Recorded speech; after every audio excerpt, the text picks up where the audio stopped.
Okay, hi. We're gonna go through our next exam in order, which is fall 2018, and let's get going.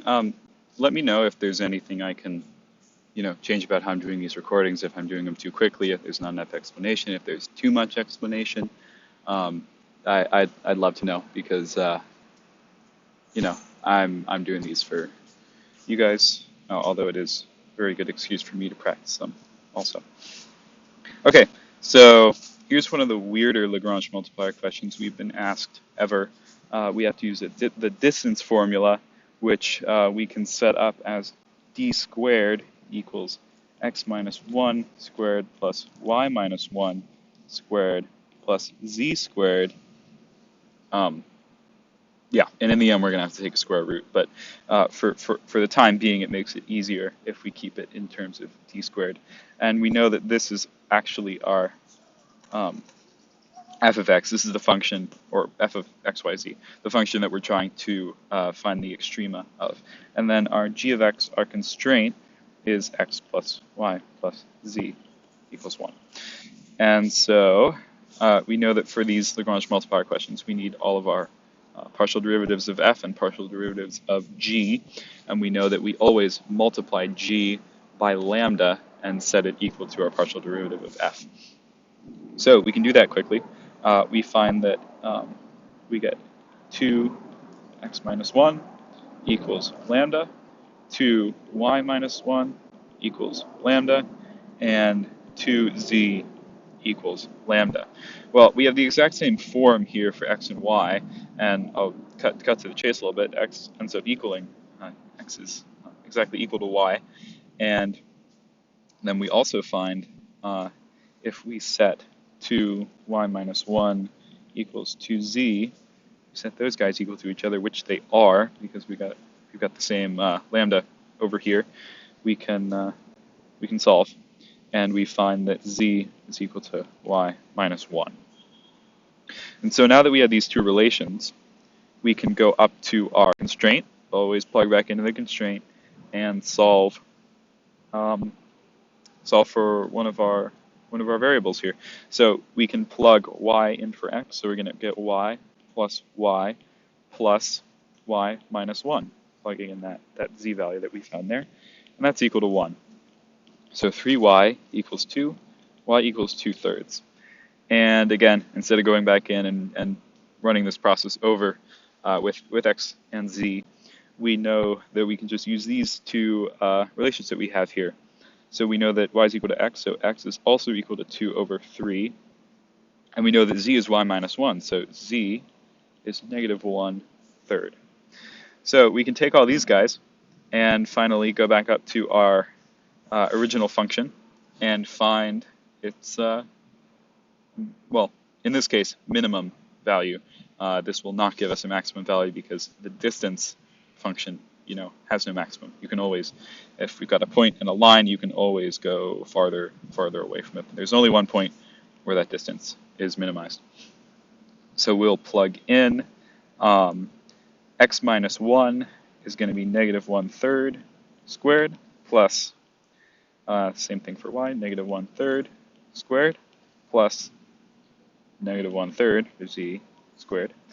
And with all that, we get 3 over 9.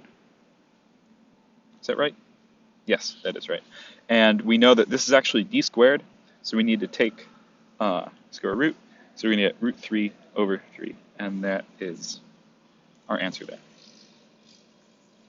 Okay, we've got another Lagrange multiplier question. Is this the, yeah, this test has 2 of them on it.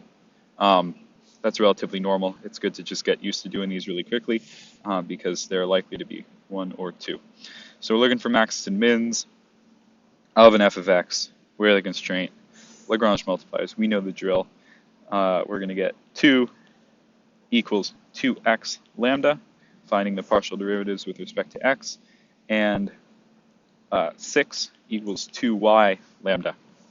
And we can make these a little nicer and find 1 over x equals lambda, and 3 over y equals lambda. And since this lambda, no matter what these lambdas are, they're the same lambda, we can set these guys equal to each other and find that 3x equals y. And now that we've got our little relation here, like always, we're going to go plug that into our constraint to find the value for one of our variables. And let's see, we're going to plug, we're going to replace all of our y's with 3x. So x squared plus 9x squared equals 10. So x squared equals, whoops, that's a terrible equals. X squared equals 1, x equals plus or minus 1. And we know that y is 3x, so y is equal to plus or minus 3. And then we know that now we can go back and plug our values in for our f of x to find those maxes and mins. And when we plug 1 and 3 in, we're going to get 18 plus 2. And when we plug -1 and -3 in, we're going to get -18 minus 2. And there's actually a nice little shortcut here that can help you avoid C, which has our correct max, but has a different min, because we know that when our constraint is made up of squares, our maxes and mins will always be equal and opposite of each other. So that's a good little trick that seems to hold for all of these. Okay, this is a little bit of a weird question. They've only really asked one like this in the past couple of years, but it's also a very, very easy question if you just remember what a Riemann sum is. So they're giving us a region from 0 to 6 on both axes, and they're saying that we're partitioning this into 4 equal squares. So we're going to have a square, a square, a square, and a square. Oh God, that's bad. It's terrible. Apologies. So, and each of these squares is going to be 3 by 3. We know that for a Riemann sum, we need the area of the base of whatever we're summing over. So this is going to be 9, 9, 9, 9. And they say that we're choosing the upper right corner of each square as the sample point. And so, boop, boop, these 4 guys are what we're going to evaluate. And we can just plug our x and y values in at each of these points. We're going to get 2, 3, 3, and 4. And then all we have to do for a Riemann sum is remember the sum part of it and add up all of our products. So we're going to get 9 times 2 plus 9 times 3 plus 9 times 3 plus 9 times 4, which is 54 plus 18 plus 36, which is 108. And we are done.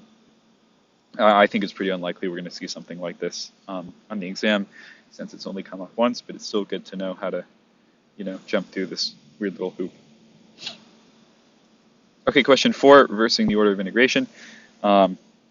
If you're watching these in order, this is very similar to like all of the other reversing order of integration questions that we get. So we know how to solve this. We got to make our inequalities first. So root x is less than or equal to y, which is less than or equal to 1. And x runs between 0 and 1. We can set up our coordinate plane. We see that y is bounded on the bottom by root x and on the top by 1. So there's our area. And x, like always, confirms that by showing us that we run between x equals 0 and x equals 1. But we need to rearrange. So we're going to be doing dx dy instead of dy dx. And we're going to draw a line parallel to the x-axis. We're going to see that that hits the line y equals 0 first, and then hits the line, let's see, this will be, well, it'll hit this line, but we need to turn this, right now we have y equals root x. We need this as x equals something. And if we solve this for x equals, we're going to get x equals y squared. So this function right here is really the parabola y squared that's opening up onto the y-axis instead of, our parabola y x squared opens up with our x-axis there. And so we'll have y squared. And then this is one of those cases where our outer constraint remains the same, 0 to 1. And we can see that here. Y's minimum value is 0, and y's maximum value is 1 on our little area there. And so our integrand remains the same, e to the y cubed, but since we have no x here, when we integrate this, we'll get y squared e to the y cubed And we're taking this integral from 0 to 1 dy, and I'll save you the u sub. It'll be e to the y cubed over 3 on 0 to 1 is e over 3, and this is 1/3. So overall, we're going to get 1/3 e minus 1. And there we go. Okay, we have a nice little polar integral here, which is kind of really a cylindrical integral. And it actually helps if you see this one in cylindrical coordinates and see how it turns into polar coordinates. So we're looking for the volume of a solid under this guy, which we know is really z equals r squared if we do that substitution. And we are above the region r squared equals 49, so r equals 7, because we can't really have a negative r. It doesn't make much sense. So if we set up our cylindrical integral, we aren't we're on a circle here, right? So theta is going to run between 0 and 2 pi dc dr d theta. We know we need an r in here. Z is going to run this guy. Z is equal to 0 for this guy. Z is equal to r squared. So Z is running from 0 to r squared. And R is running, well, we said that R is at a maximum of 7. So R runs from 0 to 7. And so when we evaluate this guy, if we just do one evaluation step, we're going to get the same two outer integrals. But since this guy has no z, we're just going to add a z and multiply this guy in. Plug that in for the z, and we're going to get r cubed dr d theta. And we see that that is in fact one of our options. And none of these other guys meet our requirements. Even if you got a little stumped on this, you could recognize that there's no way r is ever getting to 49. These just forgot to take the square root, and then if you don't recognize the difference here, you've still got a 50-50, which is pretty good. Okay, this is a little bit of a weird one. We're integrating for mass, and we see that we know that to integrate for mass, all that we have to do is integrate our density function, and it's telling us that our density function is 1/2 of the distance from the line x equals 1. Well, we know that distance is the square root of whatever function we're looking at, and we're finding the distance. Let's see, let me just plot this. We're finding the distance from x equals 1, so our distance function is actually going to be the square root of x minus 1 squared. And so we solve this. Both of those guys cancel out. We're going to get x minus 1, but it says it's half of the distance, so we can just multiply by 1/2 right there. Okay. So now that we have our density function, we got to figure out our bounds of integration. Looks like we're in a triangle with vertices 0, 0, 1, 0, and 0, 2. There we go. There's a little region. And just for fun, we'll draw the line x equals 1 there, just as a little reference. So setting up our integral, this is just going to be a rectangular integral, and we know that our integrand is 1/2 x minus 1. And we also know that we can choose either order here. Let's just try dx dy. If we have a line that's parallel to the x-axis, it's going to hit the line. Oh, there's a spider on me. Oh no. We're going to hit the line y equals 0 first, and then we're going to hit the line 2 minus 2x. And you can see that we've got a y-intercept of 2, and our slope is -2. And for y, we're just looking at the extreme values, so y is running from 0 to 2. So we can put that in there. So evaluating, we'll take our integral with respect to x. We're going to get x squared over 4 minus 1/2 x, all on 0. Oh, you see what I did there? Careful. I set up my Yeah, see, this 2 minus 2x, this should be dy dx. Yeah, there we go. Sorry about that. So if we take our integral, we're going to add a y and substitute our top bound in for y, and we're going to get 1/2 x minus 1, 2 minus 2x. And if we expand all of this out, we're going to get negative x squared from these guys, and we're going to get, let's see,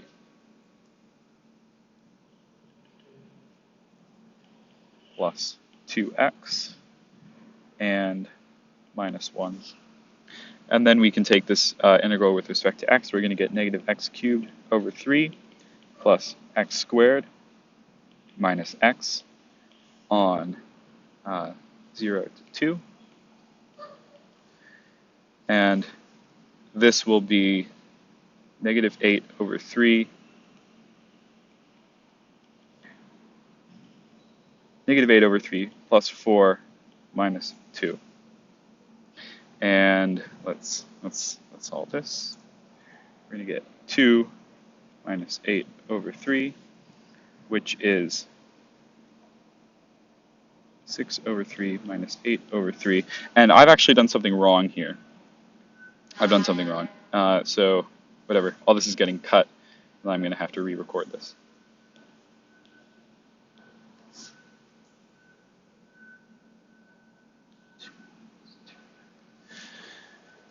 Two minus 2x, what's wrong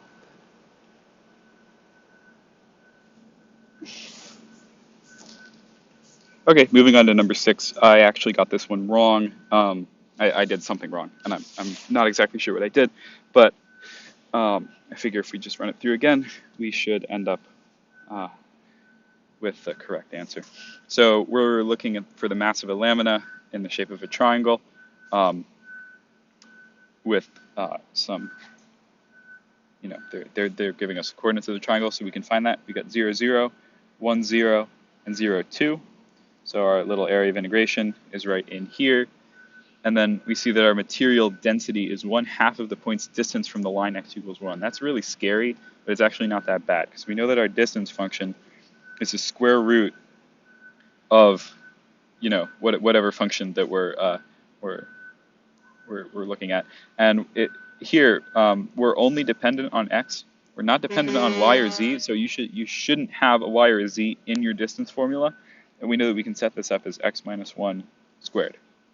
And this simplifies to d equals the absolute value of x minus 1. And we're just going to get rid of these guys because it makes it a little bit easier. But you'll see at the end that will actually make our answer equal and opposite to the correct answer. But we can, as long as we know that we did that, just to make this integration a little bit easier, that is okay. So that's our distance function, but our density is going to be 1/2 of the point's distance from x equals 1. So we're going to do 1/2 x minus 1, which is x over 2 minus 1/2. And that's rho density. And so we're going to set up our double integral here because we're only in the xy plane. dx dy. If we draw a line parallel, yeah, I'm just trying to think through what I did wrong last time. I'm not really sure. Let's hope we don't do it again. So if we draw a line parallel to the x-axis, we see that is going to intersect the line y equals 0 first, and then it's going to intersect the line y equals 2 minus 2x.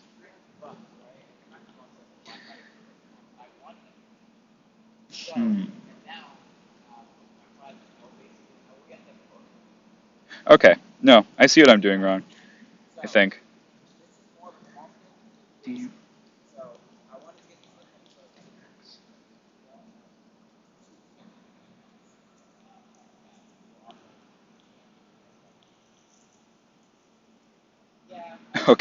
Okay, we're good. Ignore that.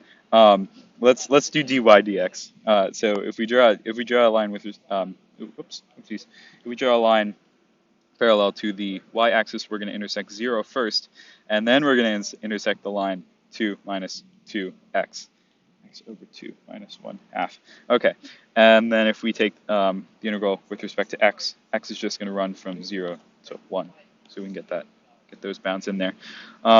Okay, yes, this is the correct integral. Oh, God, I know what I did last time. It was kind of a silly mistake. I just had that as a 2. But that's okay. So we're going to take this integral. We have no y here, so all we're going to end up doing is multiplying these two together. We're going to get negative x squared minus 2x.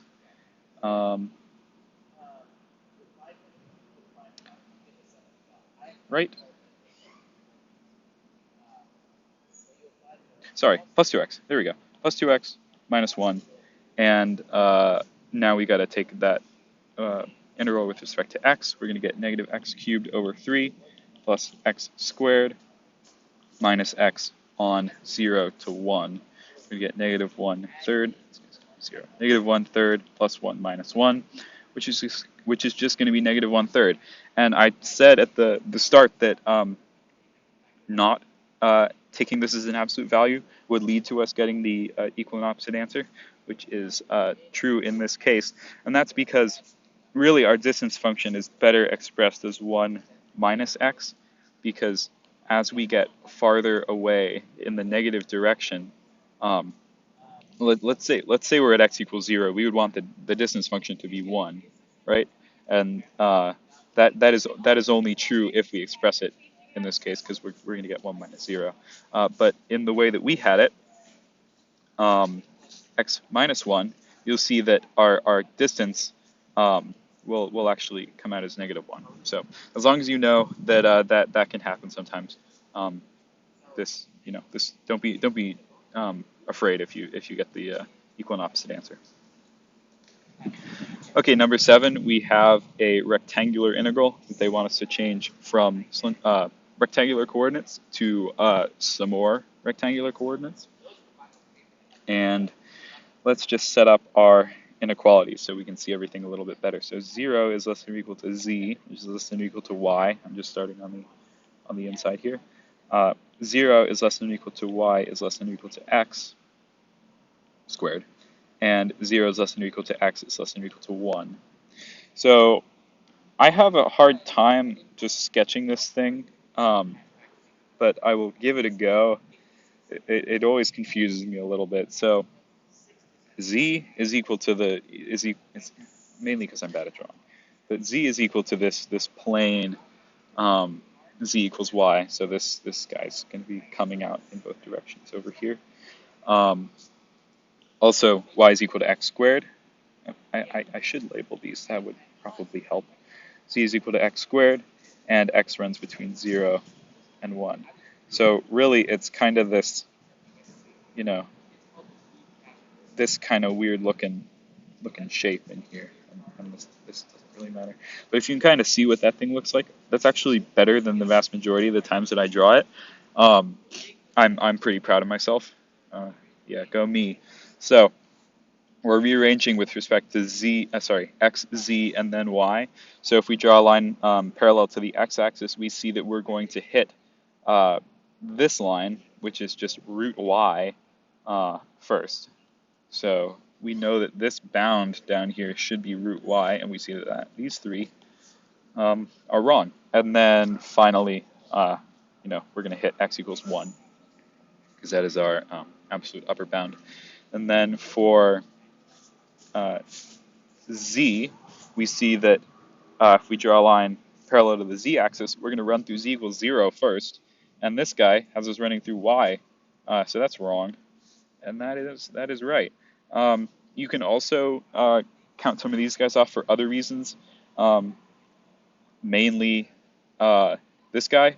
You never want to be integrating by something that you already integrated by, because see, our inner integral is with respect to x. There's no way that we should be getting an x anywhere outside of there.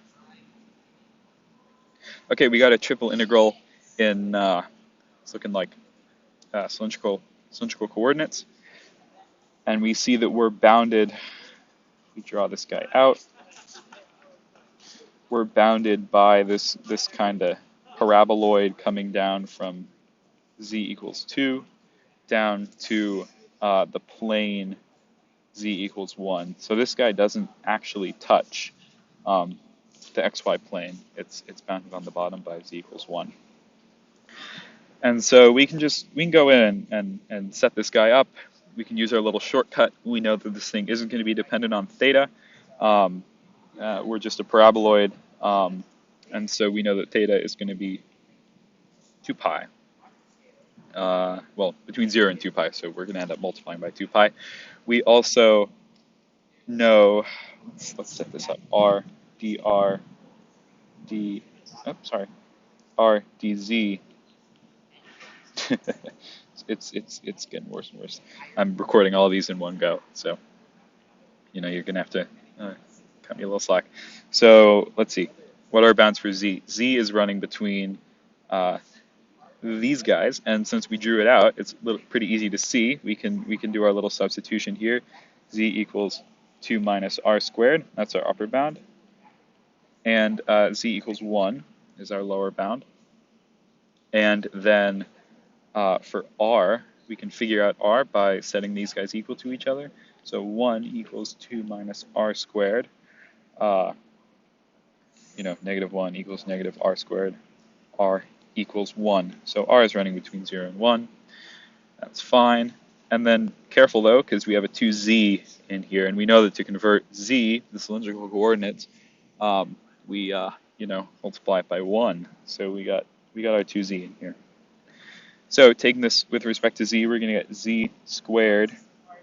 I'll leave the r out of it for now. Evaluated on 1 and 2 minus r squared. This is going to be 4 minus 2r squared plus r to the 4th. And this is going to be 1. So subtracting this guy out, we're going to end up with 3. And then we know that this guy has to be multiplied by r before we do anything else. So 3r minus 2r cubed plus r to the 5th. And now we need to, integrate. So we're going to get 3 over 2 r squared minus r4 over 2 plus r6 over 6, evaluated on 0 to 1. This is going to be 3 halves minus 1 half plus 1/6, which will be 1 plus 1/6, which will be 7/6. And this does not, nope, I did something wrong somewhere. Let's go find where I made a mistake. So there's a mistake in here.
Okay, that took me a little longer than it really should have, but I found my small mistake. This should be 4, negative 4, because we FOIL this thing out, and we get r to the 4th minus 4r squared plus 4. Okay. Very, very basic mistake. Very sad that happened. But that just changes those little things.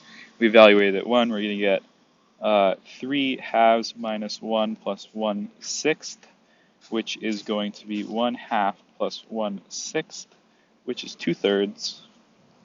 And we know that on the outside here, we're just multiplying by 2 pi, which is going to be 4 pi thirds. Okay, E is a solid region bounded by two surfaces whose equations and cylindrical coordinates are blah and blah. And if we graph this guy, with x, y, and z, we're gonna. Oh, I did not set this up very well, but we're gonna have a paraboloid opening down from z equals 10, and a paraboloid opening up from z equals 2. Oh God, that's bad. And they're intersecting. And we are finding the equation of everything in here. So we're just looking for volume. So it doesn't matter where this thing is on the z-axis. We can simplify things by setting these guys equal to each other and just solving. And so our upper bound for z will actually be 8 minus 2r squared. You could use both of these, and when you're setting up the integrals, which we will do now, and you can see how it would be identical. R dz dr d theta, except we can do the trick that we do most of the time and take theta off and just multiply by 2 pi because we're not dependent on pi. And we see that if we put 10 minus, that's an upper bound, 10 minus r squared and 8 plus r squared, that's a 2 plus r squared, and we compute this, what we will end up with is this. So we multiply everything by z when we're taking this integral, and substitute in all of these guys, and we will get r times 10 minus 2 minus r squared, which is, like we predicted, r times 8 minus 2r squared. So now our other integral that we kind of forgot to set up, sorry about that, is what r actually runs from. So we know that r is starting at 0 because we do have this, this point up here where it intersects the z-axis. And we can set this thing equal to 0 and solve for r to see where r is maximized. So blah, blah, blah, we'll get 8 equals 2r squared, 4 equals r squared, that's not an r equals 2. So r is not, it's not maximized at r, it's maximized at 2. Okay, and we can take this guy down here and take our antiderivative, plug in, and we will be pretty close to the answer. So we're going to get 4r squared minus r4 over 2, evaluated on 0 to 2. We know this is just going to be 0. We know that this guy is going to be 16 minus 16 over 2, which is 8, so 8. And then we know that outside of everything, we have our 2 pi, and so our answer is 16 pi. Okay, we got a big spherical integral that looks really, really scary, but it's really, really not. So we don't have to do much for this setup. We know that we're bounded by the sphere, rho squared equals 2. So rho is actually root 2. You see, this answer choice will catch you. Some of these other will too, if others will too, if you don't recognize that this is rho squared instead of rho. So rho is running between 0 and 2. Phi is running between 0 and pi, and theta is running between 0 and 2 pi. And how do we know this? Because we're bounded by a sphere, and in order to trace out a sphere using spherical coordinates, we have to, phi has to go down 180 degrees, and theta has to go around 360 degrees. Any less than that, and we will not, fully trace out our sphere. Then we can replace that guy with rho squared, and rho squared to the 3 halves is just going to be rho cubed. So we're going to have 6e to the rho cubed, and then we got to add in our, our basic ingredients to this integral, which is going to be rho squared sine phi. And this makes it really nice because if we look right here, we have something that we can, we can do u sub with that. And when we u sub, we're going to get, let's see. Okay, so, oops, using the eraser, 2e to the rho cubed evaluated on 0 to 2. And that is going to be, look what I did, look what I did. I wrote 2 here, this is root 2. Sorry for all you who were, who caught that. If you did, good job. I definitely didn't. So this is going to be 2 e to the 2 root 2. In general, in this exam, they like to express square roots to to the third power as instead of 2 to the 3 halves, they express it as 2 root 2. So 2e to the 2 root 2, and this guy is going to be just 2.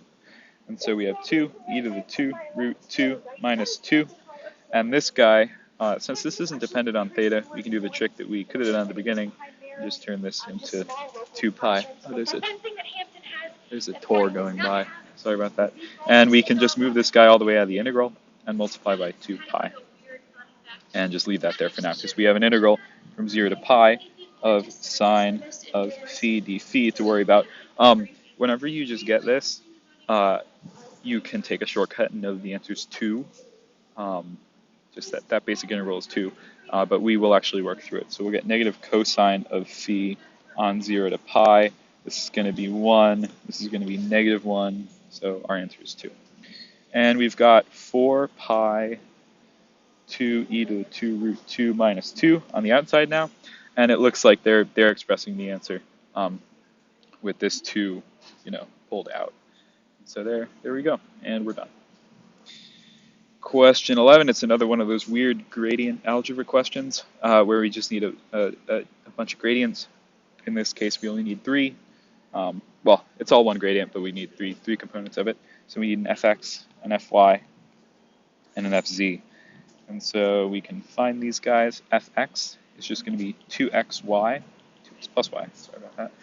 And fy is going to be x, and fz is going to be 4y cubed minus 1.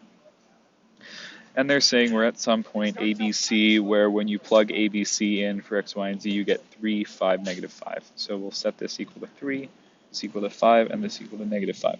Well, we can solve these guys without anything else needed. So x is just equal to 5. And z, we can add 1 to both sides and divide by 4, and we'll get y cubed equals negative 1. So y equals negative 1. And up here, knowing that x is 5, 10 plus y equals 3, y is negative 7. And so we know that these are the values ABC. So ABC is actually 5, negative 7, negative 1. And what they're asking for is a plus b minus c. So we can do that for them.